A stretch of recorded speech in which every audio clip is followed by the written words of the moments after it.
Adding a line to your Walmart Family Mobile account is straightforward. First, log into your account via the Walmart Family Mobile app on iOS or Android, or through their website at walmartfamilymobile.com. Next, select Add a Line from the menu. You'll then be prompted to choose a new phone number or port an existing one from another carrier like Verizon or AT&T. If choosing a new number, you'll see a list of available options. Select one you like. Porting a number typically takes 24 to 48 hours. Finally, you'll need to pay a one-time activation fee, which usually ranges from $10 to $20.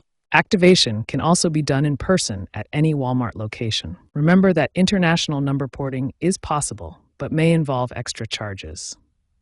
The primary benefit of multi-line plans is cost savings. Typically, the first line costs more, while subsequent lines are offered at a discounted rate. These discounts apply to data, talk, and text, but vary based on the specific plan tier. In terms of number options, you can either get a randomly assigned number or port your existing number. For a more personalized touch, you can even request a vanity number for an extra fee of around $5.